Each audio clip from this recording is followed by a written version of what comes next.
A'udzu billahi minasyaitonir rajim. Bismillahirrahmanirrahim. Alhamdulillahi rabbil alamin wassalatu wassalamu ala asyrafil anbiya'i wal mursalin habibina wa habibi ilahil alamin Abil Qasim al-Mustafa Muhammad wa ala alihi at-tayyibin at-tahirin wa ashabihi al-mayamin al-muntajabin. Para pemirsa dimanapun kalian berada, Assalamualaikum warahmatullahi wabarakatuh.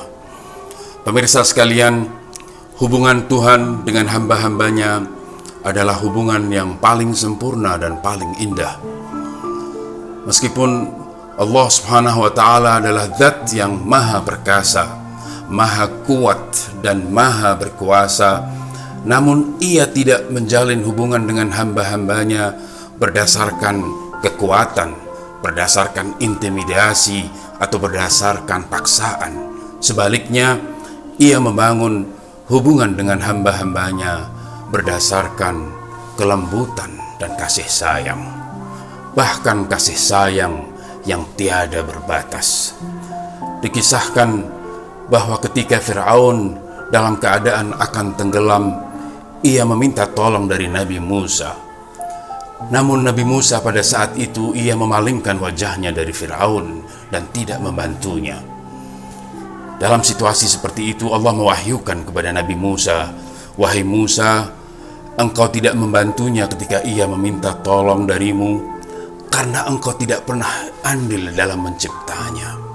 Seandainya ia meminta tolong dariku, niscaya aku akan membantunya," firman Allah.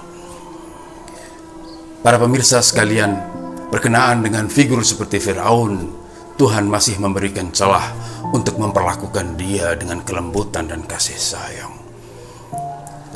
Dengan demikian, hubungan Tuhan selalunya berbasis kepada kasih sayang. Kita mendapatkan dalam banyak ayat Al-Quran, terkadang Tuhan seakan merayu hambanya ketika mengajaknya untuk berbuat baik. Zat yang tidak membutuhkan siapa-siapa, zat yang memiliki kerajaan langit dan bumi dan apa yang ada di antara keduanya, merayu hambanya untuk berbuat baik. Terkadang ia mengumumkan, "Man dzalladzi yuqridullaha qardan hasana?" Siapa di antara kalian yang hendak memberikan pinjaman yang baik kepada Allah? Subhanallah, zat yang tidak butuh kepada siapa-siapa, tidak membutuhkan hambanya, zat yang memiliki segala sesuatu, ia meminta pinjaman dari hambanya. Itu dikarenakan ia ingin menjalin hubungan dengan hamba berdasarkan kelembutan dan kasih sayang. Nah, apabila Tuhan menjalin hubungan dengan hambanya berdasarkan kasih sayang, maka bagaimana seharusnya hamba menjalin hubungan dengan Tuhannya?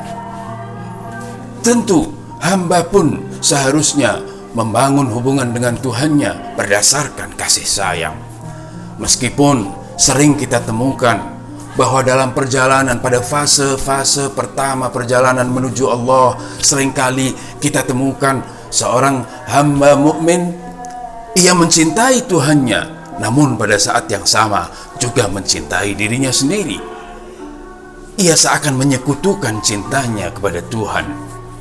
Sebagai contoh, ketika ia berdoa, ketika ia menghadap Tuhannya, seringkali ia hanya mencari kebutuhan dan keperluan dirinya sendiri. Ia beribadah, ketika beribadah, ia beribadah dalam rangka kelancaran rezekinya. Ketika ia bersedekah, seringkali ia bersedekah hanya dengan tujuan supaya ia selamat. Begitu juga ketika berzikir, ketika memuji keluarga Nabi, memuji Nabi dan keluarganya, seringkali ia melakukan itu semua untuk kebutuhan dirinya sendiri, untuk menjauhkan wabah dan penyakit dari dirinya. Memang tidak ada yang salah bahwa manusia mencintai dirinya dan mencari kebutuhan-kebutuhannya dari Tuhan.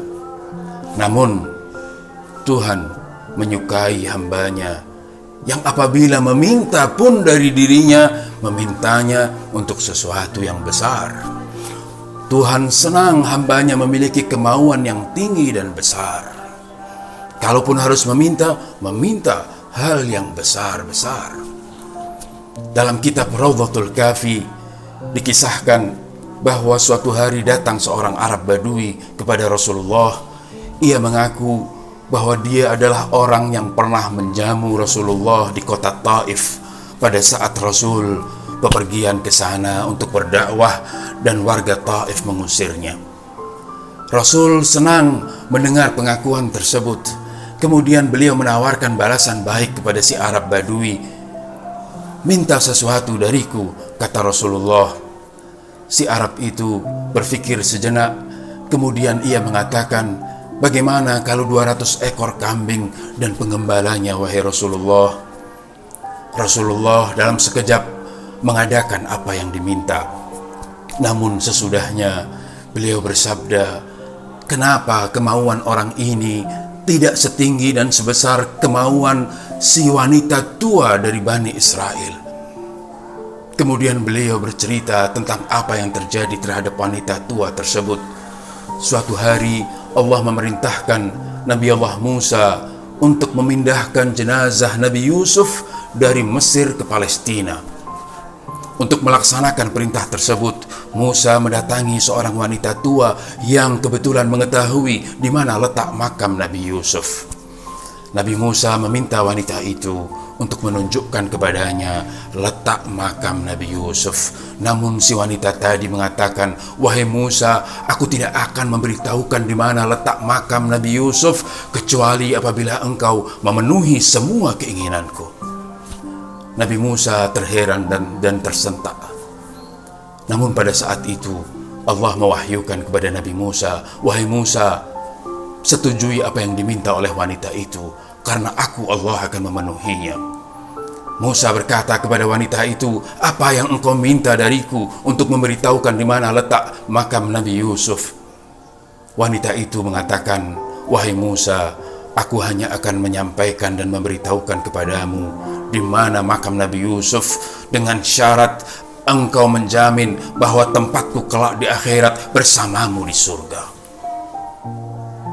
Kenapa si Arab Badui ketika Rasul menawarkan kebaikan kepadanya, memerintahkan kepadanya untuk meminta sesuatu dari Rasulullah, ia hanya meminta 200 ekor kambing dan seorang pengembala? Kenapa tidak memiliki kemauan yang tinggi dan besar? Para pemirsa, sekali lagi memang tidak salah seseorang meminta keperluan-keperluannya dari Tuhan. Namun selaku hamba, kita perlu meningkatkan kualitas hubungan kita dengan Tuhan. Kalau kita harus meminta-minta, kita meminta hal-hal yang besar darinya.